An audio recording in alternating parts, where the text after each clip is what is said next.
Bismillahirrahmanirrahim. Assalamualaikum warahmatullahi wabarakatuh. Kembali lagi di channel Ayah Jud. Semoga Allah senantiasa memberikan kesehatan, keselamatan, berkah ilmu, dan senantiasa istiqomah di jalan Allah. Amin, amin ya rabbal alamin. Allahumma amin. Teman-teman, pada kesempatan kali ini kita akan membahas soal fikih asuransi syariah dan perbankan SKB PAI CPNS, insyaallah. Jadi sebelum kita masuk kepada pembahasan soal, jangan lupa subscribe, like, dan aktifkan tombol loncengnya untuk dapat terus mengikuti channel ini. Sebelum kita mulai belajar, mari kita baca doa terlebih dahulu. Bismillahirrahmanirrahim. Allahumma inni as'aluka rizqan thayyiban wa ilman nafi'an wa amalan mutaqabbala. Semoga Allah senantiasa memberikan ilmu yang bermanfaat bagi kita semua. Amin, amin ya rabbal alamin. Baik teman-teman, kita langsung saja masuk pada soal yang pertama. Bank Islam dalam memutarkan uang kepada pihak lain dengan perhitungan laba atas dasar A. Suka sama suka, B. Modal peserta, C. Bagi hasil, D. Sistem bunga, E. Tolong menolong. Nah teman-teman, ini apa jawaban yang tepat?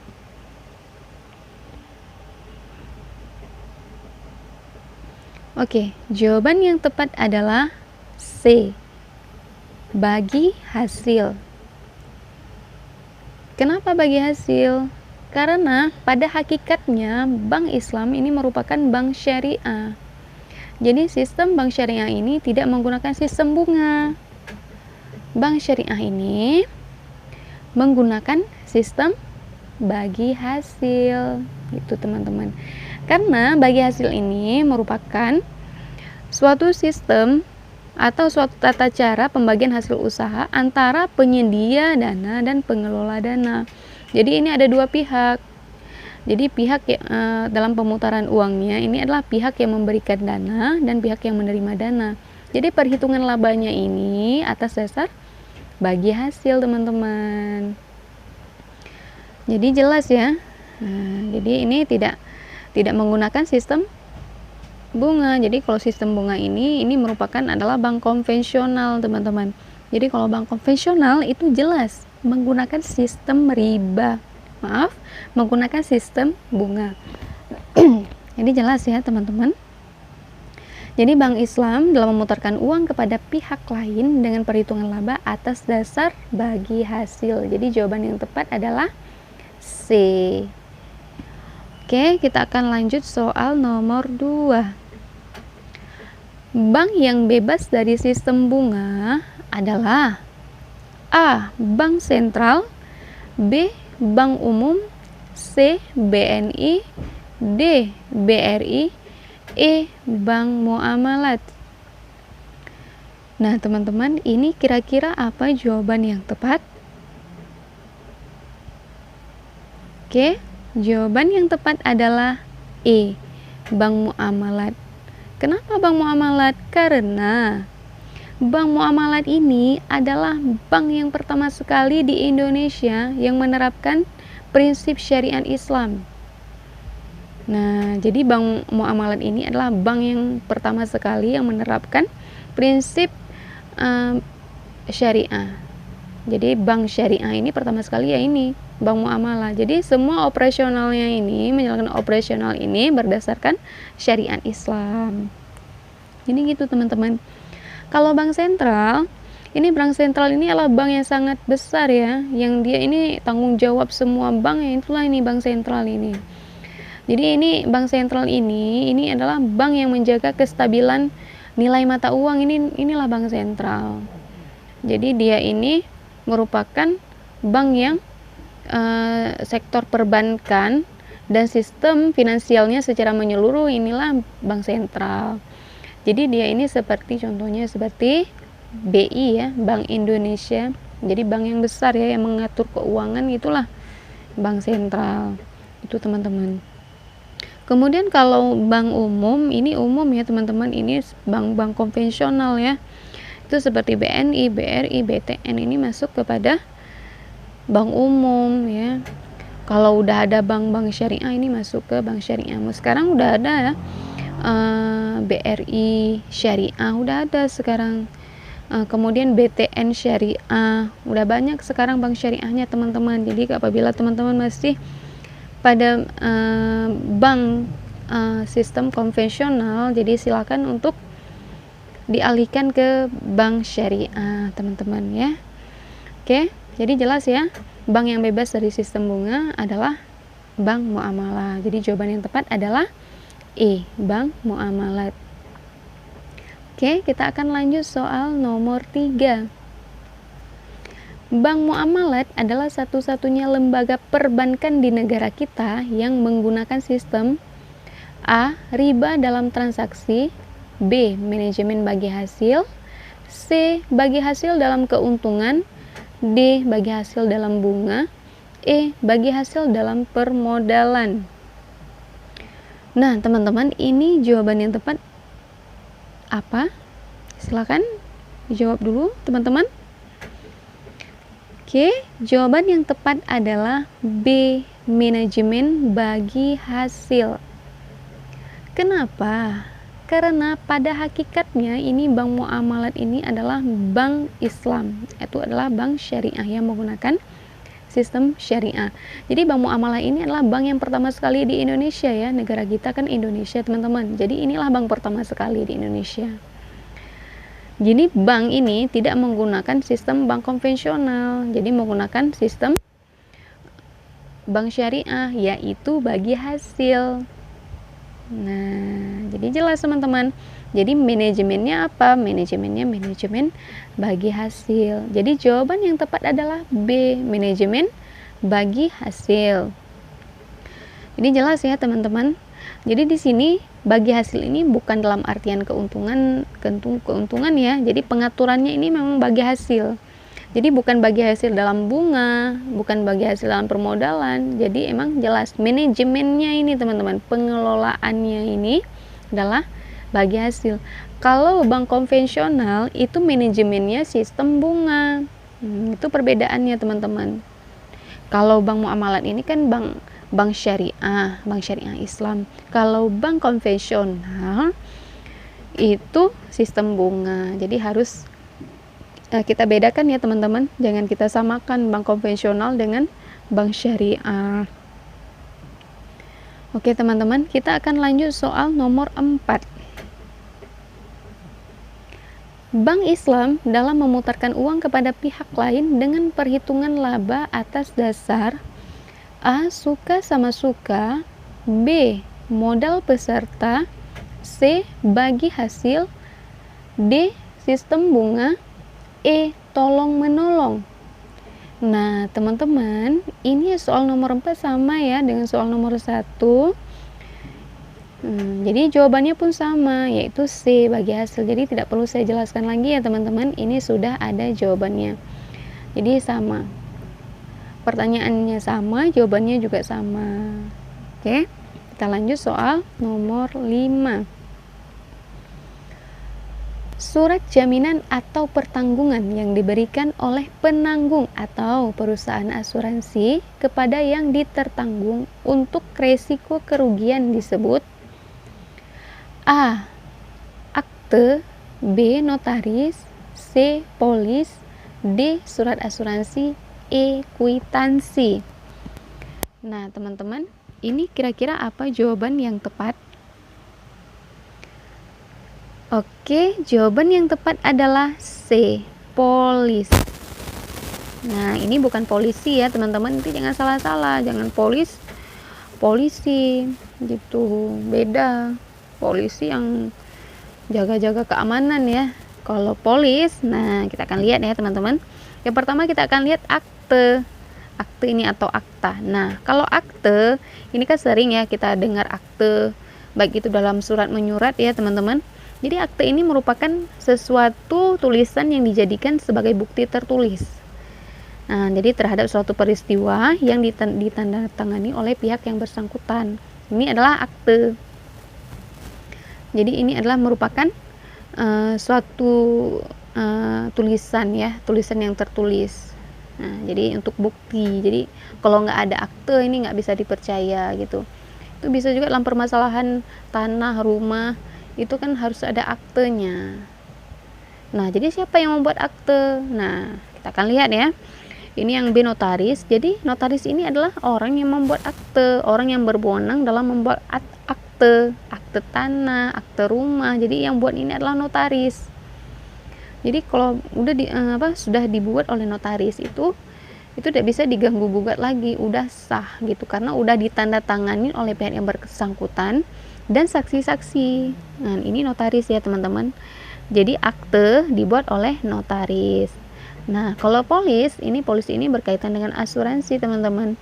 Jadi kalau polis ini adalah kontrak perjanjian antara kedua pihak dalam asuransi. Jadi di sini yang menentukan pertanggungannya diberi kepada si penanggung atau perusahaan asuransi dengan risiko kerugian tersebut. Nah, jadi itu adalah polis. Jadi polis ini jadi perjanjian antara dua pihak. Jadi pihak perusahaan asuransi dan pihak yang tertanggung atau pihak yang ingin masuk kepada asuransi tersebut. Jadi risiko kerugiannya itu disebut dengan polis. Jadi di sini menentukan tanggung jawab penanggung. Nah, jelas ya teman-teman. Kemudian kalau surat perjanjian ini adalah bukti tertulis atau kesepakatan tertulis antara kedua pihak. Antara dua pihak atau lebih yang melakukan suatu perjanjian. Jadi ada surat tertulis, jadi nanti nggak ribut. Jadi dengan adanya tertulis ditandatangani oleh kedua pihak itu sudah sah. Jadi nggak ada ribut ya, nggak ada perjanjian ini melalui mulut ke mulut, tapi melalui surat. Jadi jelas. Oke ya teman-teman. Nah, kalau kwitansi ini adalah tanda bukti pembayaran. Ini kwitansi. Jadi dengan adanya kwitansi kita sudah melakukan pembayaran gitu, sudah terjadinya pembayaran, kwitansi. Makanya itu kan dalam sesuatu jual beli, apabila barangnya itu besar gitu, itu harus ada kwitansinya. Jadi dengan materai ditandatangani dan stempel basah dan saksi. Jadi kwitansi ini juga bisa dijadikan sebagai bukti. Nah teman-teman, kita kembali lagi. Jadi yang ditanyakan tadi adalah surat jaminan atau pertanggungan yang diberikan oleh penanggung atau perusahaan asuransi kepada yang tertanggung untuk risiko kerugian disebut polis. Jadi C jawabannya teman-teman. Jadi seperti yang saya jelaskan tadi ya teman-teman. Oke, kita akan lanjut soal nomor 6. Salah satu bank di Indonesia yang pertama kali menerapkan sistem syariah Islam adalah A. BNI Syariah, B. Bank Muamalat, C. Bank Syariah Mandiri, D. Bank Indonesia, E. Bank Syariah Danamon. Nah teman-teman, ini kira-kira apa jawabannya? Jawaban yang tepat adalah B. Bank Muamalat. Nah, jadi jelas ya, Bank Muamalat ini adalah bank satu-satunya di Indonesia yang pertama kali menerapkan sistem syariah Islam. Nah, jadi kan ini teman-teman hati-hati ya model soal seperti ini. Ini bukan berarti yang udah syariat mandiri, syariah itu kan tidak menjadi pilihan. Kenapa? Karena BNI pada dasarnya BNI Mandiri dan Danamon ini merupakan bank konvensional. Ini baru-baru saja beralih kepada syariah gitu teman-teman. Jadi belum berbeda dengan bank muamalah ya. Bank muamalah dia emang berdiri sendiri. Dia bank yang pertama kali menerapkan sistem syariah Islam. Jadi jelas ya teman-teman. Ini harus hati-hati dengan model soal seperti ini. Oke, kita akan lanjut soal nomor 7. Selain asuransi umum, ada juga asuransi model Islam yang dinamakan A. Takaful, B. BMT, C. Asuransi syariah, D. Polis, E. Syirkah. Nah, teman-teman, Ini kira-kira apa jawaban yang tepat menurut teman-teman? Oke. Jawaban yang tepat adalah C. Asuransi syariah. Kenapa asuransi syariah? Karena kita akan lihat yang pertama adalah takaful. Nah, takaful ini merupakan konsep dari asuransi. Ini takaful adalah konsep dari asuransi. Ini merupakan dari pengertian dari bahasa Arab ya teman-teman. Takaful ini berasal dari bahasa Arab yang berarti konsep asuransi syariah. Jadi ini merupakan suatu konsep ya. Nah, kemudian kita akan lihat yang B, BMT. BMT ini merupakan suatu lembaga keuangan ya teman-teman. Ini suatu lembaga, bisa kita artikan Balai Usaha Mandiri Terpadu. Nah, kemudian asuransi syariah. Jadi asuransi syariah ini jelas ya. Asuransi model Islam. Nah, kemudian polis. Polis tadi ini adalah kontrak perjanjian antara yang terjadi di dalam asuransi ini untuk menentukan tanggung jawab dari si penanggung. Kemudian syirkah ini adalah kerjasama antara dua orang atau lebih dalam melakukan sesuatu usaha ya, gitu teman-teman. Jelas ya. Jadi kenapa enggak jawabannya takaful? Karena takaful ini pada hakikatnya ini adalah konsep asuransi syariah. Jadi sedangkan asuransi syariah emang sudah jelas ya. Jadi selain dari asuransi umum, ada juga asuransi model Islam yang dinamakan dengan asuransi syariah. Jadi jelas gitu teman-teman. Oke, kita akan lanjutkan soal nomor 8. Salah satu perbedaan antara asuransi umum dengan asuransi syariah adalah A. Asuransi syariah tidak ada keuntungannya. Asuransi umum ada. B. Asuransi syariah bila mengundurkan diri, modal dan keuntungan tetap diperoleh. Sedangkan asuransi umum hanya modalnya, itu pun belum tentu. C. Asuransi umum bila mengundurkan diri, modal dan keuntungan tetap diperoleh. Sedangkan asuransi syariah bila mundur harus diikhlaskan. D. Asuransi umum menggunakan premi, sedangkan asuransi syariah tidak.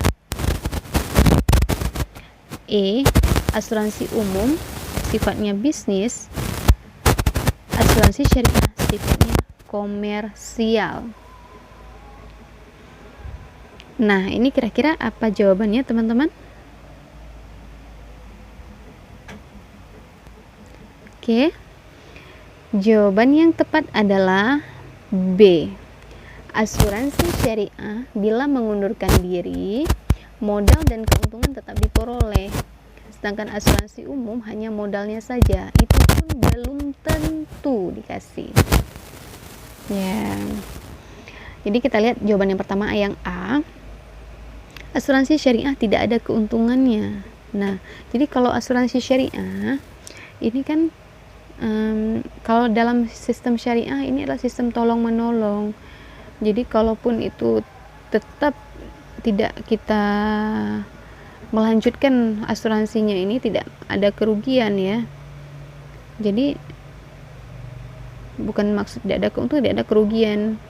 Kemudian kalau asuransi umum jelas kita rugi kalau misalnya kita berhenti.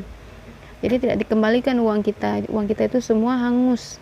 Bahkan kita harus menutup yang untuk beberapa bulan kemudian itu teman-teman.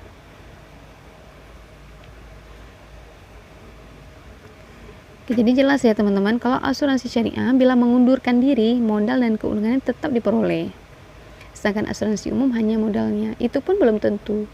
Jadi biasanya kalau asuransi syariah asuransi umum atau asuransi biasa itu kan itu biasanya tuh semuanya hangus, nggak dibalikin lagi. Jadi jelas ya teman-teman, jawaban yang tepat adalah B. Kemudian kita akan lihat soal nomor 9.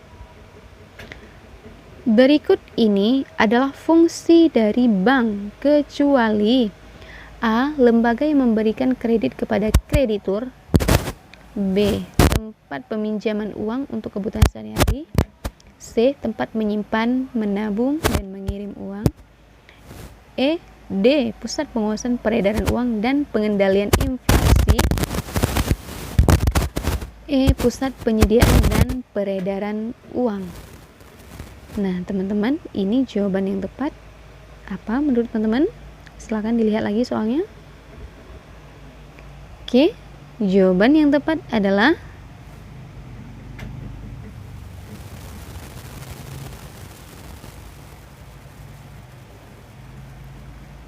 A.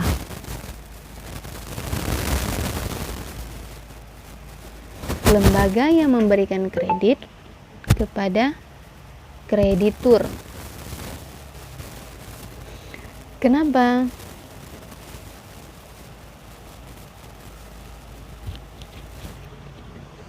Maaf, saya salah dalam memahami soal ya. Jadi kita lihat kembali. Jadi saya nggak lihat pengecualian tadi. Jadi ini yang ditanya adalah pengecualian ya teman-teman. Jadi berikut ini adalah fungsi dari bank kecuali. Nah, saya aja nih hampir terjebak teman-teman. Saya kira ini yang ditanya adalah fungsi dari bank. Nah, jadi ini fungsi dari bank kecuali. Hati-hati, saya aja hampir ya. Nah, oke, kita lihat A. Lembaga yang memberikan kredit kepada kreditur. Ini iya. Jadi jelas ya. Kemudian B. Tempat peminjaman uang untuk kebutuhan sehari-hari. C. Tempat menyimpan, menabung, dan mengirim uang, jelas. Kemudian D. Pusat penguasaan peredaran uang dan pengendalian inflasi, jelas. Kemudian E. Pusat penyediaan dan peredaran uang, juga jelas. Nah, jadi ini jawaban yang tepat adalah B, teman-teman. Tempat peminjaman uang untuk kebutuhan sehari-hari. Kenapa ini jawabannya pengecualian? Karena pada hakikatnya dalam proses peminjaman uang dari bank ini kita dibutuhkan jaminan, teman-teman. Jadi ini misalnya kita meminjam uang ke bank, itu ada sesuatu yang kita jaminkan ke bank. Jadi kalau untuk kebutuhan sehari-hari, untuk apa kita meminjam uang ke bank? Kebutuhan sehari-hari kan tidak banyak. Kita meminjamkan uang di bank, itu kita harus ada sesuatu yang bisa kita jadikan jaminan. Contohnya seperti akta rumah, sertifikat, seperti itu teman-teman. Dan peminjaman uang di bank itu nilainya itu biasanya ya banyak, 50 juta, 20 juta, seperti itu. Jadi kalau kebutuhan sehari-hari kan cuma sekedar berapa ya untuk sehari dalam kebutuhan rumah tangga kita itu mungkin hanya habis 200.000 sehari. Kan nggak mungkin pinjam di bank dengan kasih sertifikat rumah ataupun STNK Honda. Itu kan bagusnya ke Pegadaian ya teman-teman. Nah, makanya ini pengecualian ya. Nah, saya aja tadi hampir terjebak dengan soal gitu. Jadi jelas ya teman-teman, jawaban yang tepat adalah B. Tempat peminjaman uang untuk kebutuhan sehari-hari. Ini pengecualian. Oke, kita akan lanjut soal nomor terakhir, nomor 10. Siapakah tokoh yang pertama kali mengemukakan asuransi? A. Umar bin Abdul Aziz. B. Umar bin Khattab. C. Muhammad Abduh. D. Muhammad Amir bin Umar. E. Utsman bin Affan. Nah, ini kira-kira apa jawaban yang tepat? Oke, jawaban yang tepat adalah E. Utsman bin Affan. Oke, teman-teman. Jadi Utsman bin Affan ini adalah tokoh yang pertama sekali yang mengemukakan asuransi. Ini masih terjadi di masa Rasulullah, teman-teman. Jadi teman-teman kalau ingin tahu tentang sejarah-sejarah tentang Khulafaur Rasyidin, ini teman-teman boleh searching lagi di internet ataupun silakan buka kembali buku-buku tentang sejarah dari Khulafaur Rasyidin. Oke teman-teman, sampai di sini dulu pembahasan kita. Syukran, jazakumullahu khairan katsir. Semoga ilmunya bermanfaat bagi kita semua, insya Allah. Nah teman-teman, jangan lupa subscribe, like, dan aktifkan tombol loncengnya untuk dapat terus mengikuti channel ini. Nah teman-teman, apabila ada kesalahan dalam penyampaian materi dan pembahasan soal, itu semata-mata datangnya dari kebodohan saya dan kekhilafan saya. Saya mohon maaf. Saya sebagai manusia biasa. Apabila ada kebaikan dan kebenaran, silahkan diambil, karena semata-mata itu datangnya dari Allah Subhanahu wa Ta'ala. Jadi silahkan diambil ibrahnya, teman-teman. Nah, apabila ada komentar, saran, kritikan, masukan, maupun pertanyaan, silahkan masukkan di bawah kolom komentar. Insya Allah akan ditanggapi. Oke teman-teman, sampai di sini dulu pembahasan soal kita tentang asuransi syariah dan perbankan. Insya Allah akan ada video-video selanjutnya terkait tentang SKB5 CPNS. Oke teman-teman, saya akhiri. Wabillahi taufiq wal hidayah. Wassalamualaikum warahmatullahi wabarakatuh.